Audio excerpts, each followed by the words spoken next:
And I believe that we have an opportunity in this season like no other season in our lifetime to turn America back in the direction that made it great. And I believe once again will make it great. I have the great honor and the distinct pleasure in introducing who I believe and who I stand behind as the next President of the United States, Donald J. Trump. Thank you.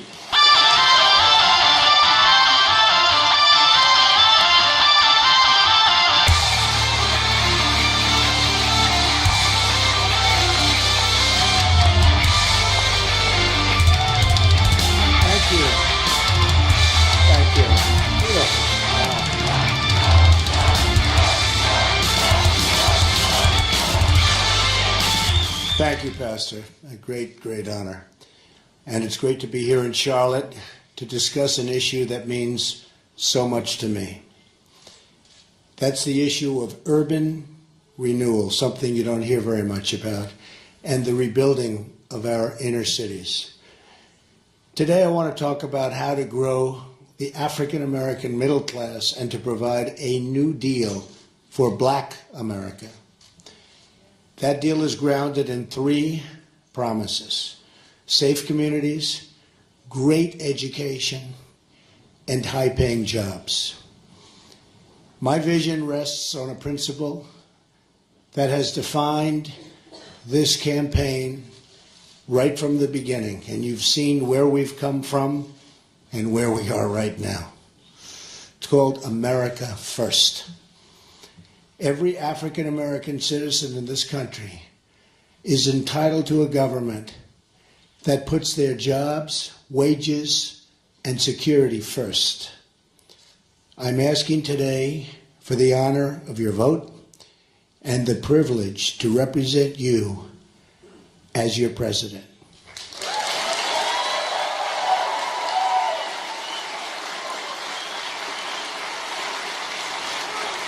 And I will not let you down. You watch.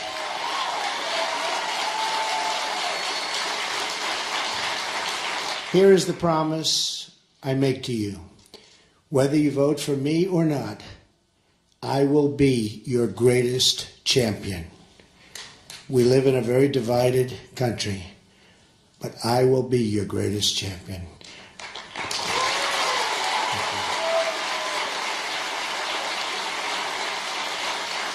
I have no special interest. I take no orders from donors or lobbyists. I put a lot of money into this campaign. Believe me, I'll be in for over $100 million. That's a lot. I work for you, and I work only for you.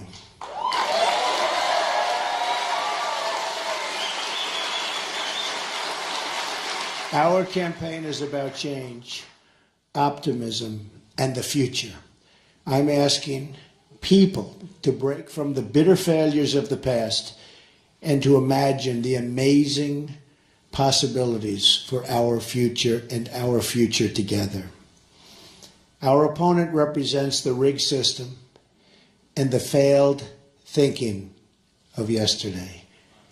Hillary Clinton's campaign offers only the depressing pessimism that says this is as good as it gets and it's never going to get better.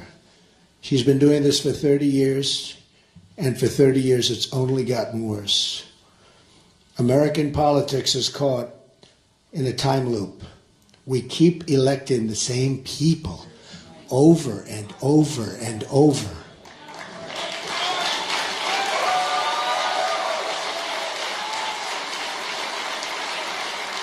And they keep coming back to the African American community and the Hispanic community, and they keep talking about what they're going to do, and they don't do it, and then 4 years later, you see them again. It's enough.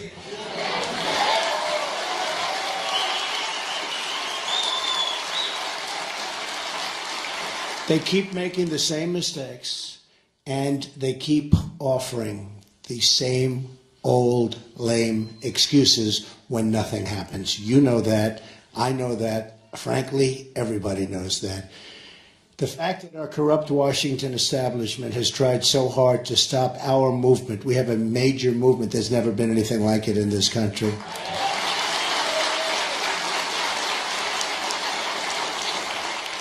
And this is so important to me, what I'm saying today. I wanted a small group of very, very powerful, influential people from the African American community, and that's what I wanted to do.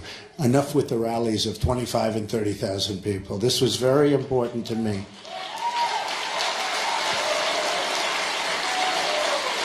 And I just met with some of the finest people I've ever met backstage. We had a great meeting, and I just want to thank those people right now. They are phenomenal people, so I want to say thank you very much. But it's just more proof that we represent the kind of change that arrives only once in a lifetime. This is a movement. It's once in a lifetime. Never going to happen again. Never going to have another opportunity. Every day I'm out on the trail proposing fresh solutions and new thinking. And every day, the same people getting rich off our broken system tell us that we can't change and that we can't try anything new because it's not good for them. I have a message for all of the doubters in Washington. America's future belongs to the dreamers, not the cynics and not the critics.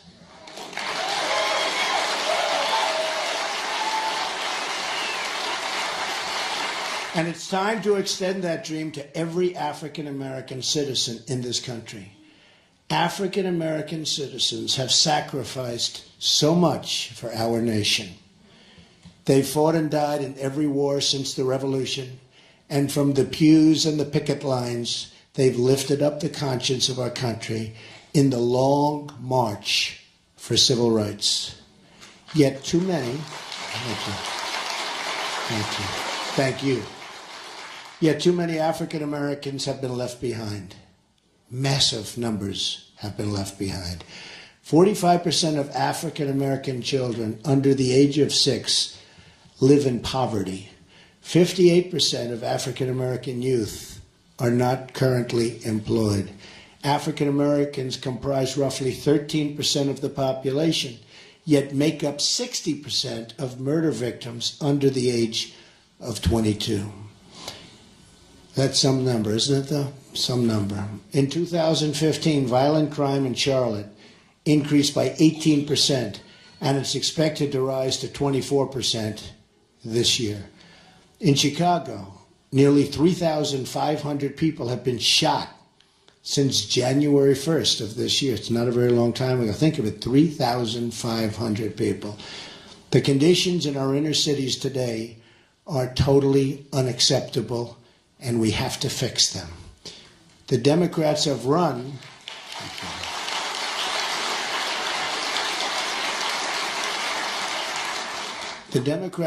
our inner cities for 50, 60, 70 years or more, uninterrupted. They've run the school boards, the city councils, the mayor's office, and the congressional seats. Their policies have failed, and they failed miserably.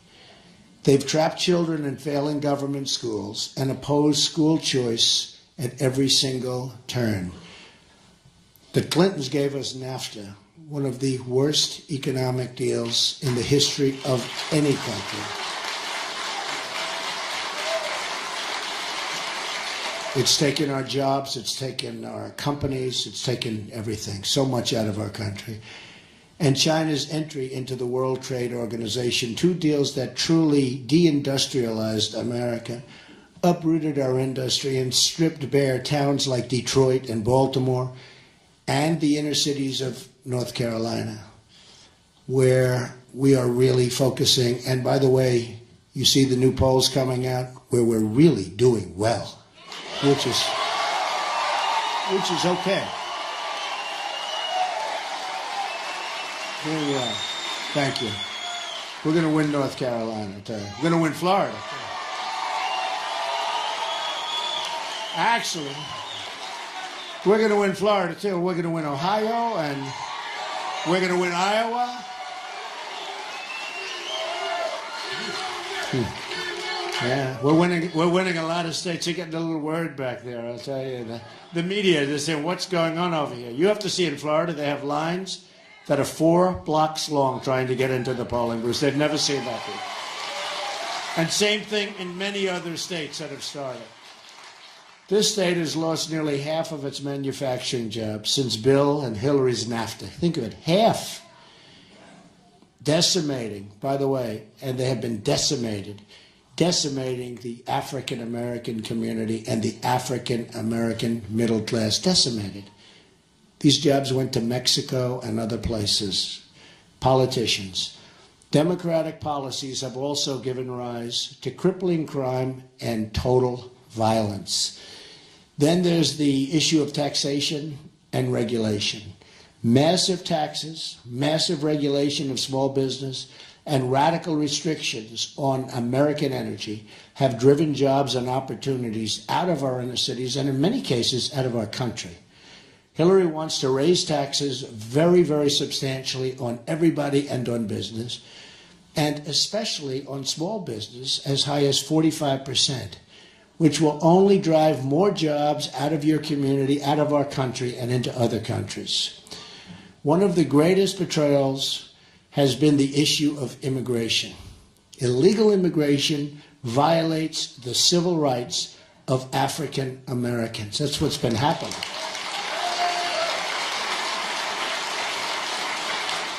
No group has been more economically harmed by decades of illegal immigration than low-income African American workers. Hillary's pledge to enact open borders, made in secret to a foreign bank, WikiLeaks. This WikiLeaks is unbelievable. What we've learned about her and her people, what they've said about her behind her back, but now it's not behind her back. She's got bad instincts. According to John Podesta, Hillary Clinton has bad instincts. I wouldn't want my people saying those things. I wonder what they're saying. Is there some way we can check it out? No, they say terrible, terrible things about her. So, I mean, if they say that and they work with her all the time, why would we want her to be president?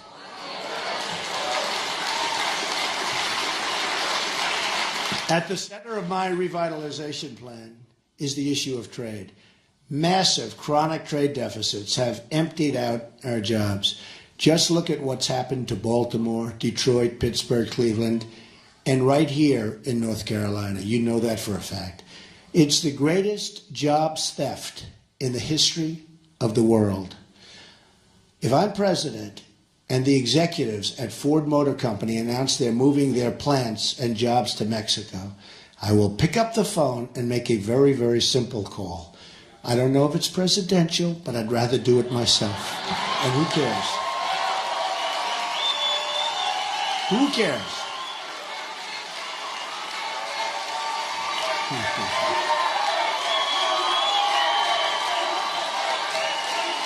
It's funny. Very funny. Thank you. It's very funny. Very nice. He's screaming, make that call, make that call.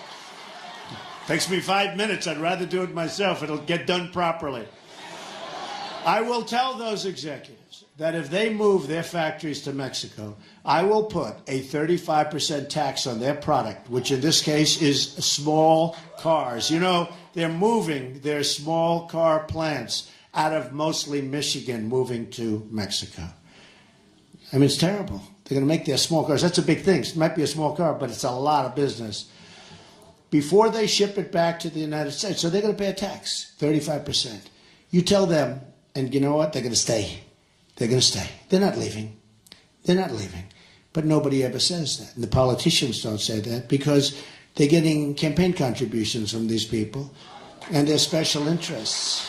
So they're not going to say it. Me, I'm saying it. I'm doing what's right. I'm working for you, folks. We're going to get this thing right. We're going to get it right. Such a big problem. Our jobs are leaving us, and people are being fired all over the country. Our plants, our factories are leaving us. We won't let your jobs be stolen from you anymore. Not going to happen. So easy. When we stop offshoring to low-wage countries, we raise wages at home, meaning rent and bills become instantly more affordable. At the same time, my plan to lower the business tax from 35% to 15% will bring thousands of new companies onto our shores. You'll have jobs. You'll have jobs back. It also includes a massive middle-class tax cut, tax-free child care savings accounts, and child care tax deductions and credits, and a total simplification of the tax code.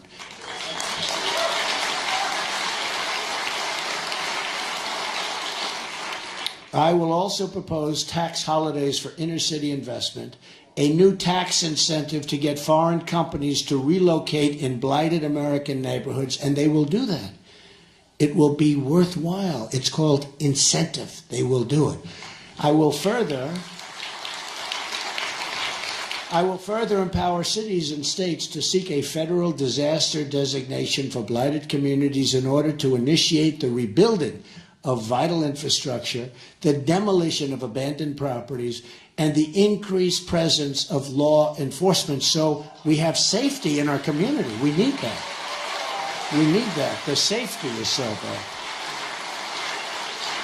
Some of our inner cities are more dangerous than some of the war zones that we're reading about and seeing about every night.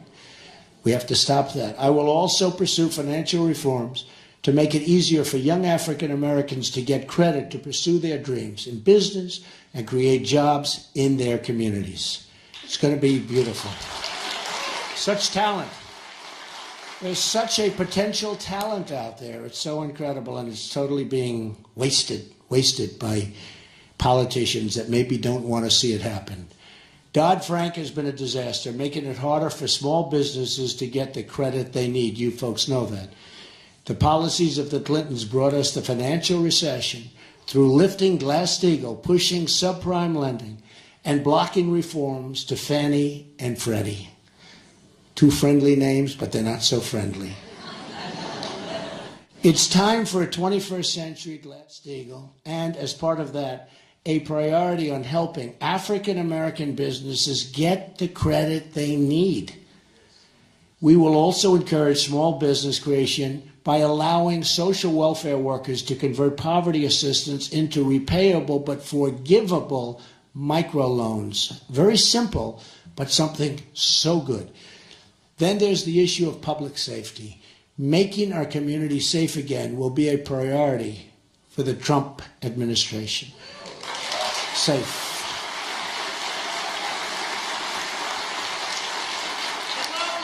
Thank you. I love you too. No, I mean, so many people. I mean, you walk to the store to buy a loaf of bread, maybe with your child, and you get shot. Or your child gets shot. Got to stop it. No good. No good. We need safety. I have heard and have listened to the concerns raised by African American citizens about our justice system, and I promise that under a Trump administration, the law will be applied fairly, equally, and without prejudice. There will be no prejudice.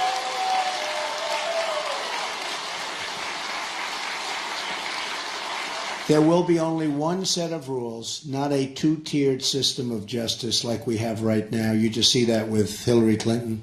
I mean, think of it. Think of it. Think of it. She deletes 33,000 emails after getting a subpoena from the United States Congress, and she has no trouble. And in your community, you know what you're going through. Can you imagine if you did that? Can you imagine if I did that? I'd think they'd reinstitute the electric chair. Forget about you. How about me? Would I be in trouble? It is so unfair. It is so unfair that she's even allowed to run for the office of president.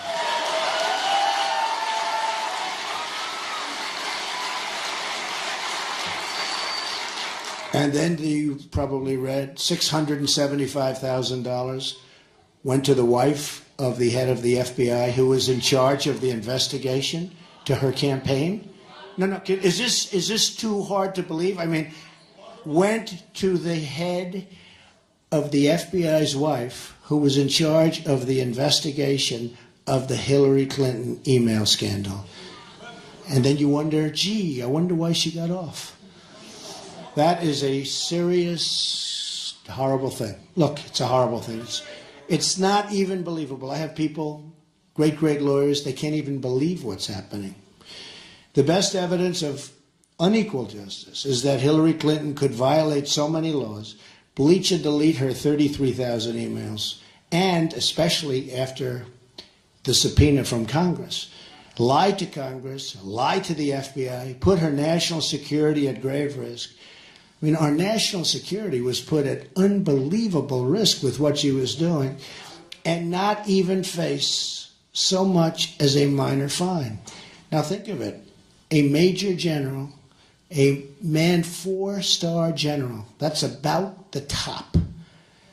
General James Cartwright lied one time to the FBI, and he probably did it. He did it, in my opinion, for national security reasons. And he may go to jail for a 5-year sentence. Think of it, 5 years. He may go to jail for 5 years. One time to the FBI, she lied, looks like hundreds of times. Hundreds. How about you couldn't remember 39 times? Well, each one of those 39 was a lie, right?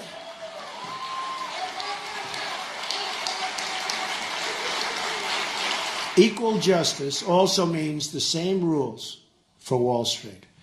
The Obama administration never held Wall Street accountable.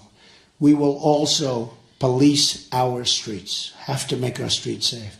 I want every poor African-American child to be able to walk down the street in peace and not be scared and not be hurt.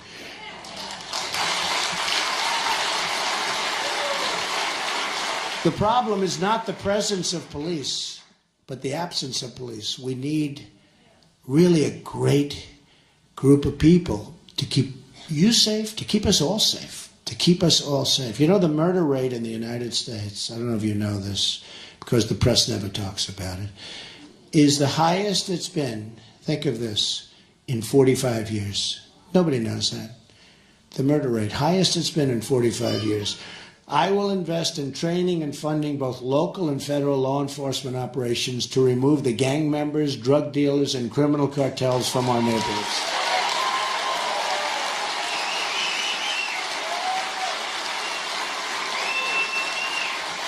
The reduction of crime is not merely a goal, it's a necessity for all of us. We will get it done. The war on police urged on by my rival is really reckless. What's happening is reckless and dangerous and puts African American lives at risk. And all you have to do is look at the statistics and you see what's happening. We must work with our police, not against them. We're going to work together. And we're going to have an amazing relationship because, you know, everybody wants the same thing. We all really want the same thing. Our immigration, that is my policy on immigration, is so simple. We will restore the civil rights of African Americans, Hispanic Americans, and all Americans by ending illegal immigration. And yes, we will build the wall. We will build the wall.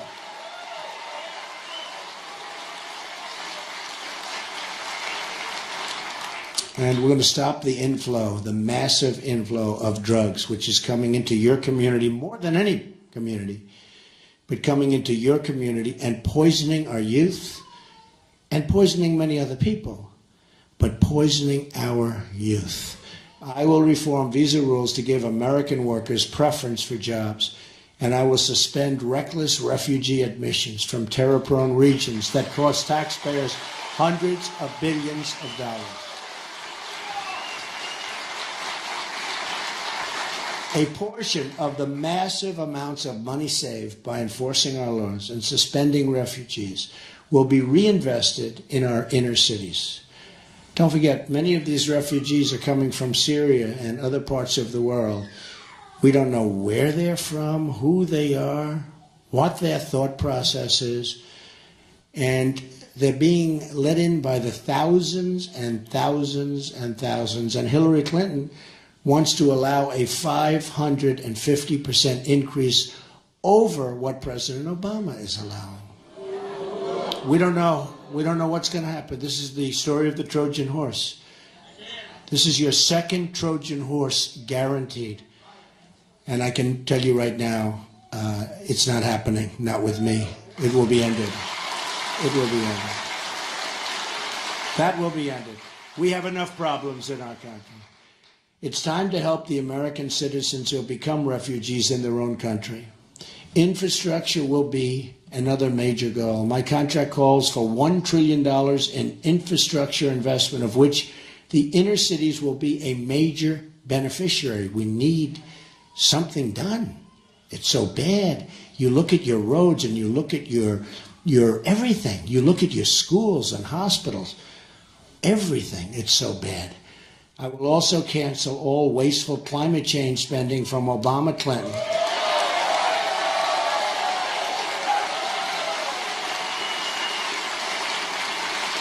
We're giving billions and billions of dollars away. We have no idea for what. And others aren't doing so much. Believe me, they are laughing. I'll tell you, that's what they're doing. They're laughing at us. Including all global warming payments to the United Nations. Billions of dollars. But listen to this. These steps will save $100 billion over 8 years. And this money will be used to help rebuild the vital infrastructure, including water systems, in America's inner cities. You see Flint, Michigan, what's happened there. But it's horrible. I was there, and it is unbelievable, horrible, incompetent politicians doing the wrong thing. School choice is at the center of my plan. Such a great thing.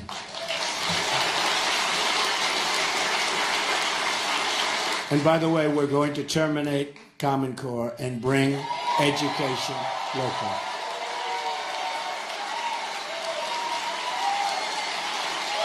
So important.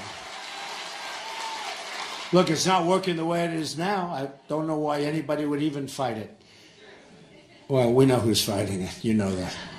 My proposal redirects education spending to allow every disadvantaged child in America to attend the public, private, charter, magnet, religious, or home school of their choice.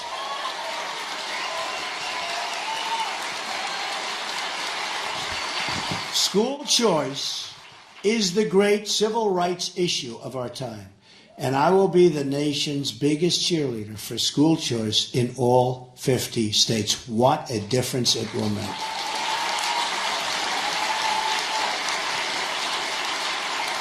I will also be establishing a commission, which will include some of the tremendous people I met backstage today. Raise your hands. I mean, you people were thank you. So great. Some great ideas.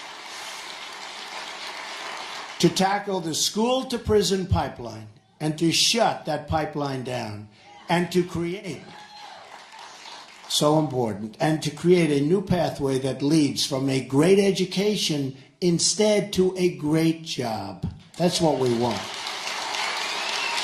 It is. It's school to prison.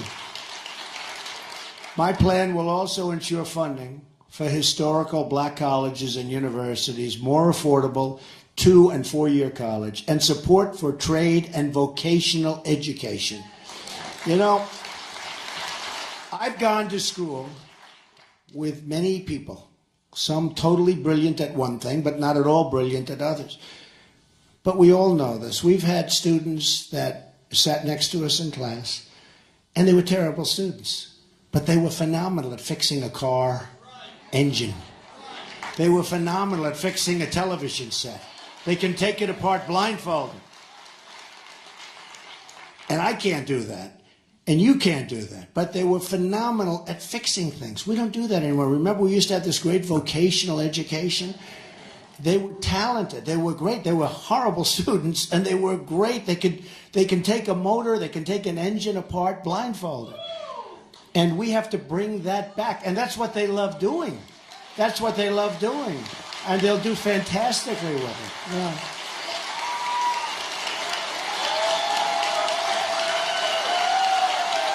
Don't you think, right? So true. So we're going to get that going again. Finally today, my agenda includes the protection of religious liberty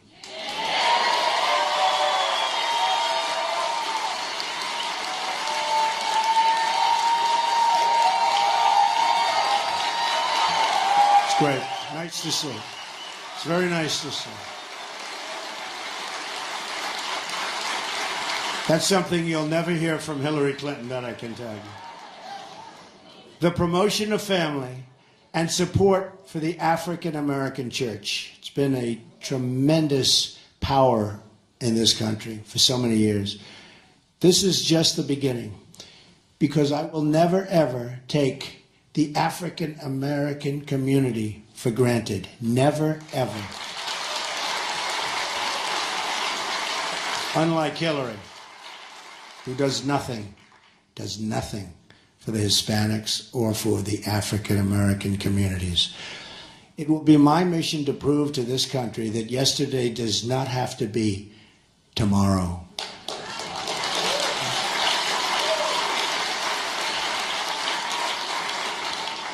The vicious cycle of poverty can be broken, and great new things can happen for all of our people. Great new things can happen. But to achieve this future, we must reject the failed elites from Washington who've been wrong about virtually everything happening for decades. Hey, they've been wrong about the wars. They've been wrong about jobs. They've been wrong about everything. And the question is, are they stupid? The question is, are they stupid or do they have a plan? I actually think for the most part, they have a plan, but some are not too smart. And you're right about the swamp. Say it again. Right? You better believe it. Boy, that is...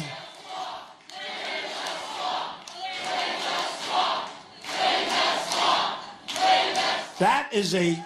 You know, I said that about a week ago. And I didn't like it that much. Didn't sound that great. And the whole world picked it up.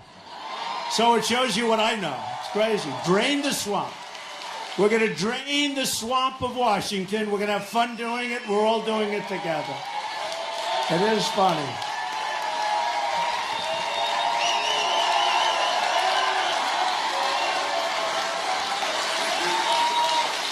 Funny how things like that happen.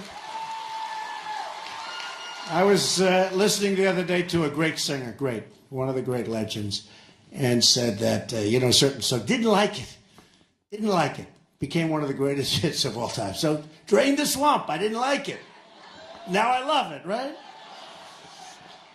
The people opposing us promised that passing NAFTA and opening up our markets to China would bring a new era of jobs and prosperity. That didn't happen. Instead, they brought only poverty and heartache and loss. The people opposing us are the same people and think of this, who've wasted $6 trillion on wars in the Middle East. We could have rebuilt our country twice. That have produced only more terrorism, more death, more suffering. Imagine if that money had been spent right here in our home. We've totally destabilized the Middle East. And if you think about it, $6 trillion, and it was far better 15 years ago. So we've made it worse. We spent $6 trillion, lost thousands of lives. You could say hundreds of thousands of lives, because look at the other side also. So we lost hundreds of thousands of lives, and we're far worse off than we were when we started. Who are the people that do this? And then we end the war in such a bad way that a vacuum is formed, and we have ISIS. And that was the JV, the junior varsity. But now the JV is violent and vicious and ensconced in 32 different nations. And the one that gave us the JV now says how she's going to get rid of it. Not going to happen, folks. Just words. Just words. Just words. For 30 years she's been talking. For 30 years, only bad things happened for her. She tried to build democracy in Libya, and she failed. She tried to build democracy in Iraq, and she failed. She tried regime change in Egypt, and that was a disaster. She pressed regime change in Syria, and that failed. She tried a Russian reset that was laughed at. Laughed at. Putin He has no respect for her whatsoever.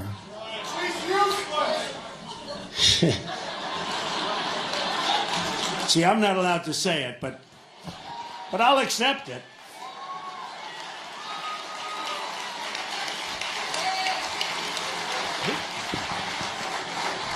Who said that?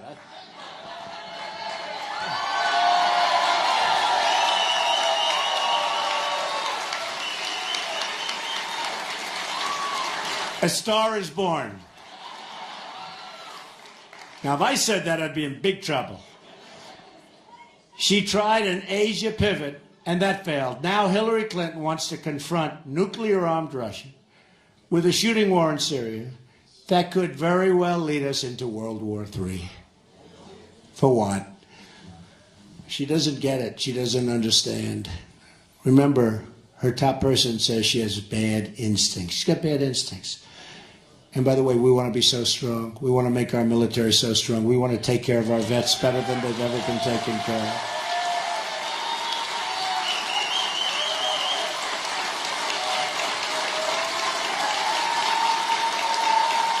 Peace through strength.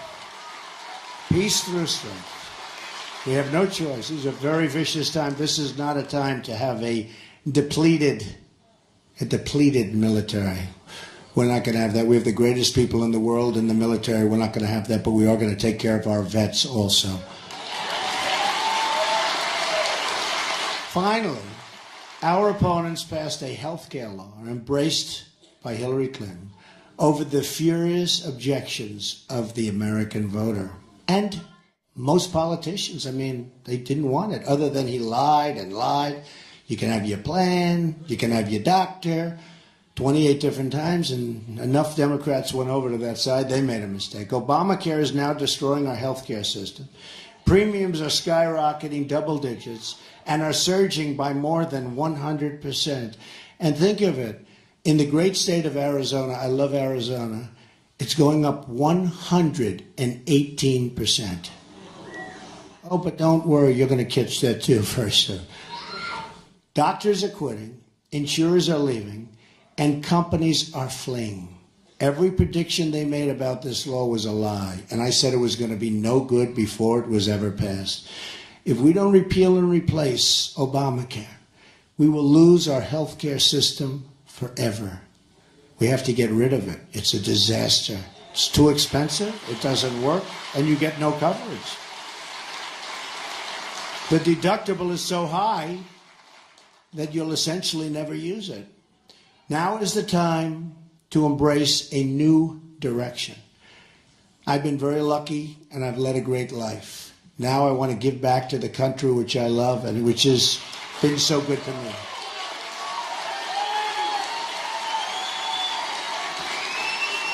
I just left a hotel, beautiful, beautiful building. It was the old post office on Pennsylvania Avenue in Washington, D.C.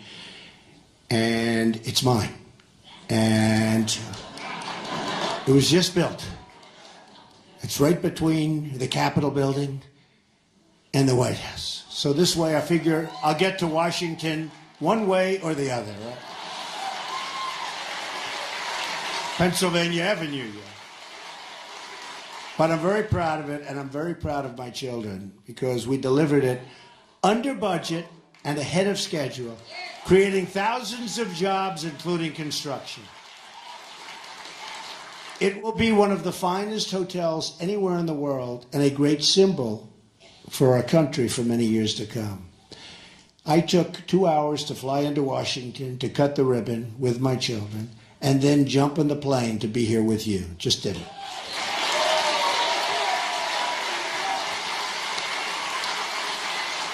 I wanted to be there for my children who work so hard on the hotel. They work so hard, in particular Ivanka in this case.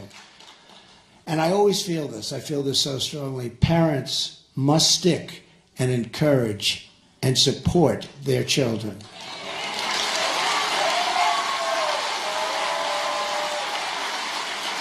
Would have been very bad. They work 24 hours a day, always working, and then you say, I'm not going. It takes the heart out of them, right? Don't you think? I mean, they did a great job in the hotel, and I told them so. And Hillary said, Donald Trump took time off the campaign. Can you believe it? Here's a woman goes home and she goes to sleep all the time. Think of it. She's got no energy whatsoever. Everyone's talking about the fact that I'll do 7, 8, 9 stops. I'll make 3 or 4 major speeches. Like, for instance, right after this, we have thousands and thousands of people in North Carolina coming to another one. Last night, 25,000 people. I got home at 1 o'clock in the morning. Here's a woman. She makes a speech for 15 minutes. She goes home, goes to bed. Honestly, she has less energy than Jeb Bush. Admit it. Admit it.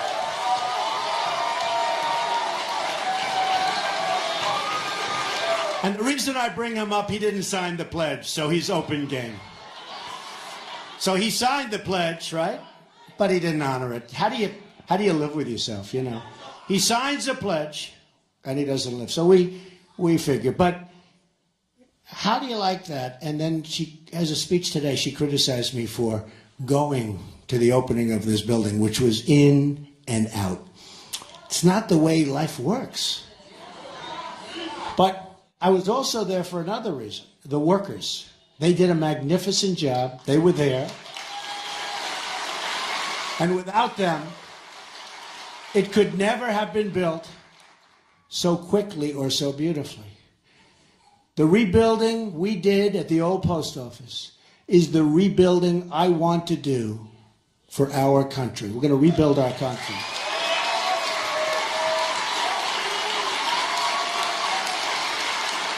I want to go into the inner cities, the poor rural communities, and the failing schools, and I want to work on a national plan for total revitalization. We're going to be so proud of our country again.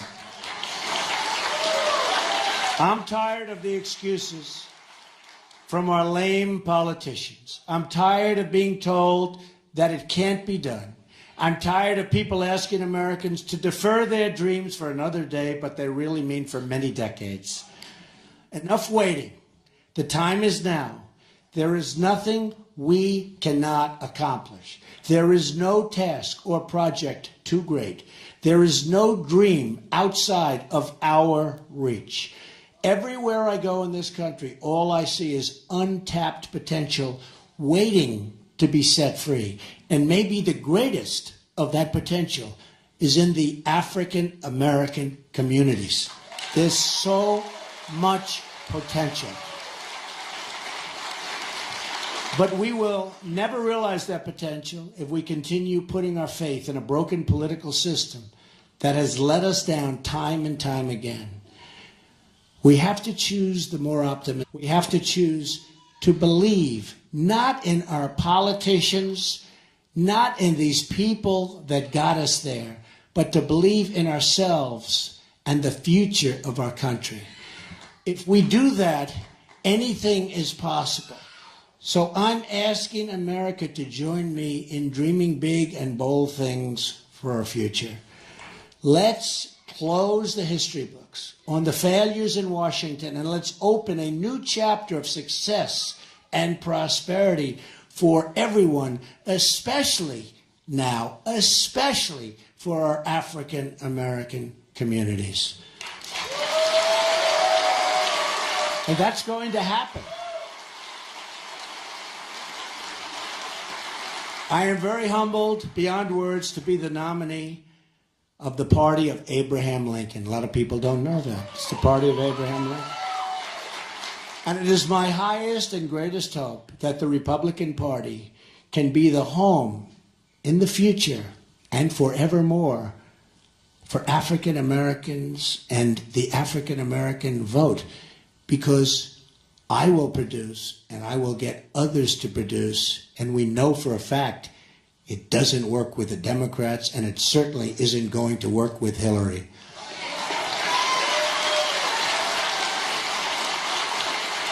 Together we will have a government of, by, and for the people.